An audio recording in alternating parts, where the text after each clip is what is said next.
Sure, you will say this parliamentary committee should go ahead and do this investigation, but I wonder whether you accept the government's argument that perhaps now is not the moment for that, given that we haven't completed the police inquiry, the Sue Gray inquiry hasn't been published in full. Is there a legitimate argument, actually, it'd be better just to shelve it for a bit? I think there's a middle ground.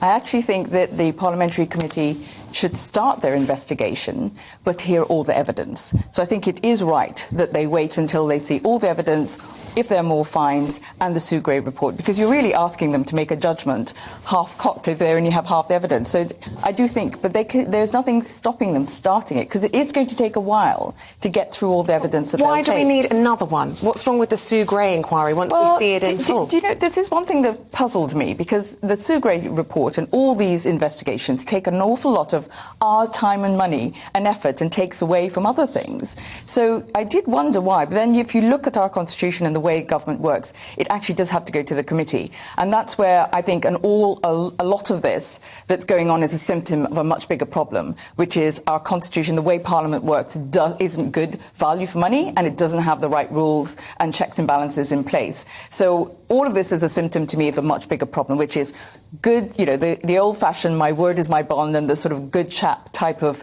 government is over. We need more regulation in place so that if this had happened with rules in place, with the Nolan principles in law, they wouldn't need all these expensive investigations.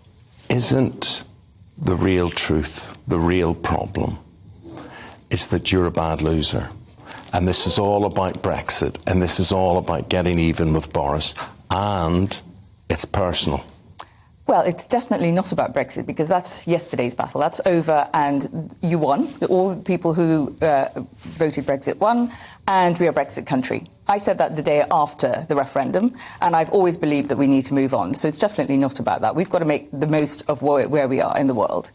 Secondly, when it comes to Boris, I do think that nobody in power, actually anybody in society, should be allowed to put themselves above the law. And him lying to the Queen and trying to put himself above the law, in my second court case, I don't take personal. I take it on personally on behalf of the country. I'm not the sort of person who takes things personally. I have got more to do. Yeah, you've got more to do. Arguably, the Prime Minister has got more to do. And we hear all day long from our viewers, from people we meet, that they feel this is trivial, that having a birthday cake ambushed, you know, unsurprising, you know, caught him in the corridor, whatever it might be, is not important when you've got a cost of living crisis, when you've got a war in Ukraine. The list of to-dos for the Prime Minister, even greater, I'd argue, perhaps, than yours. No, I think actually the Constitution being in a place which keeps our leaders in check is very important to our country, because it affects everything that they then do, the policies they bring in. All the issues you talked about are very, very important, but two wrongs don't make a right, and this is the problem, that we are actually spending too much time. I do agree with that.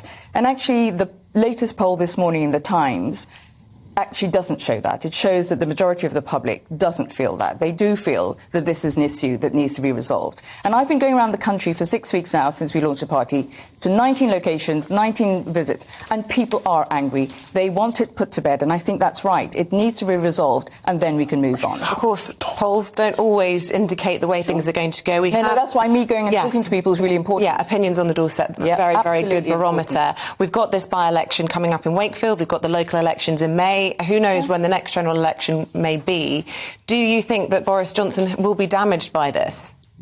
I think he is damaged. That's what it's saying on the doorstep. But again, I go back to the fact that it's actually not about Boris. It's the fact that we have a system that allows somebody to put themselves above the law. And that's because the system is weak. You know, our system of government, we as a country deserve to have checks and balances in place so that if somebody bullies, if somebody lies, if somebody puts their hands in their pocket and, you know, puts a friend on a payroll, those things don't happen in any other walk of life, so why should it be allowed in politics? And of course, you know, it's not the first time we've had this sort of scenario. Tony Blair also in hot water when absolutely we had the weapons of mass funny enough, I started my campaign after the global financial crisis, and before that, you know, I was out on the streets in '97 for the first time. So I don't think it's not about the colour of the government. I'm not interested in that. I'm interested in the fact that any government should be held to account.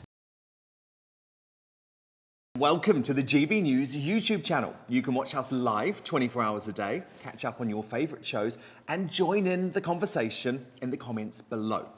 Don't forget to subscribe and you'll never miss any of our exclusive content.